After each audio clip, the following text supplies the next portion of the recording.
குலதெய்வம் ஒருவர் கூட இல்லை, குலதெய்வம் தடைப்பட்டு இருக்குது அப்படின்னா 2 விதத்தில் பார்க்கணும். குலதெய்வமே அவங்களுக்கு தெரியாத நிறைய பேர் இருக்காங்க. இங்கே குலதெய்வமே தெரியாமல் இருக்கிறவங்களுக்கு குலதெய்வத்தை கண்டுபிடிக்க முடியுமானா கட்டாயம் கண்டுபிடிக்க முடியும்.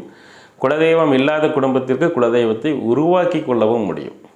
குலதெய்வமே அந்த குடும்பத்தில் முன்னோர்கள் எடுத்து கொடுக்கல, முறையாக வணங்கலை, அவங்க முன்னோர்கள் அதை உருவாக்கலை அப்படின்ற பட்சத்தில் அந்த குலதெய்வத்தை கட்டாயம் உருவாக்கிக்கலாம். எந்த தெய்வத்தை எடுத்தால் எப்படி உங்களுக்கு பலன் கிடைக்கும் என்பதை ஒரு முறைக்கு பல முறை தேவ பிரசன்னத்தின் மூலியமாக பார்த்து அந்த தேவ பிரசன்னத்தில் வரக்கூடிய விஷயங்களை வைத்து உங்களுக்கு கட்டாயம் குலதெய்வத்தை உருவாக்கி கொள்ள முடியும்.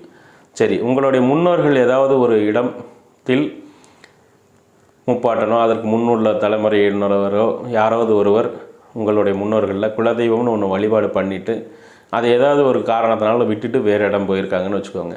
அந்த குலதெய்வத்தை கண்டுபிடிக்கிறது ரொம்ப ஈஸி. எப்படிங்க அப்படின்னு பார்த்தா, ஒன்று உங்கள் பங்காளி வழியில் நீங்கள் கண்டுபிடிச்சி பேசி உங்களுடைய பங்காளிங்க எங்கே இருந்தாங்க ஏதுன்றதை, உங்களுடைய முன்னோர்கள் எந்த ஊரில் இருந்தாங்கன்னு அங்கே போய் நீங்கள் பார்த்து கண்டுபிடிக்கலாம். அதை விட இன்னொரு ஒரு அற்புதமான முறை என்னன்னு கேட்டிங்கன்னா, உங்களுடைய பிதுர் சாப குற்றங்கள். ஏன்னா அந்த மாதிரி குலதெய்வத்தை விட்டுட்டு போகிற குடும்பத்தில் ஏதாவது ஒரு பிதுர் சாப குற்றம்ன்றது பெரிய அளவில் இருக்குது. அப்போ அந்த பிதுர் சாப குற்றத்தை என்னென்னு பார்த்து அதை முறையாக சரி செஞ்சுட்டு அந்த குலதெய்வத்தை நீங்கள் தேடினீங்கன்னா கட்டாயம் அந்த குலதெய்வம் உங்களை தேடி வந்துடும்.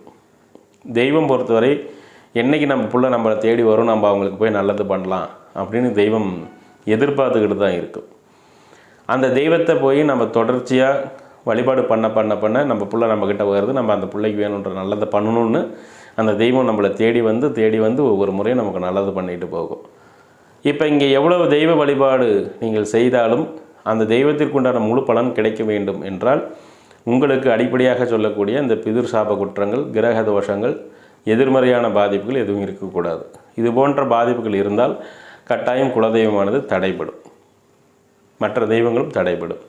எனவே இந்த மாதிரியான பாதிப்புகளை நிவர்த்தி செய்துவிட்டு தான் நீங்கள் குலதெய்வத்தை வழிபாடு எடுக்க வேண்டும். குலதெய்வம் இல்லை என்றாலும் அந்த குலதெய்வத்தை உருவாக்கி கொள்ளலாம். குலதெய்வத்தை ஒருவர் வழிபாடு செய்துவிட்டு அடுத்தடுத்து வரக்கூடிய தலைமுறையினர் விட்டுவிட்டார்கள் என்றாலும் அந்த தெய்வத்தை கண்டுபிடித்து கொள்ள முடியும். முறையாக செய்ய வேண்டும். பொதுவாக நிறைய பேர் என்ன சொல்கிறாங்கன்னா, வீட்டில் இந்த மாதிரி பூஜை பண்ணுங்கள், இந்த மாதிரி செயல் செய்யுங்க, இந்த மாதிரி பொருளை வச்சு நீங்கள் வழிபாடு பண்ணுங்கள், உங்களுக்கு குலதெய்வம் உங்கள் தேடி வரும் அப்படின்னு சொல்கிறாங்க. அதில் எனக்கு மிகுந்த அச்சம் உண்டு. ஏனென்றால் நீங்கள் ஒரு தெய்வத்தை வணங்கி ஒரு தீபம் வீட்டில் வச்சு வழிபாடு பண்ணுறீங்கன்னா கட்டாயம் பொதுவாக ஏதாவது ஒரு தெய்வம் உங்களை தேடி வரும் உங்களுக்கு நல்லது பண்ணுறதுக்கு. அந்த தெய்வத்தை நீங்கள் குலதெய்வம்னு நம்பிடக்கூடாது. அந்த தெய்வம்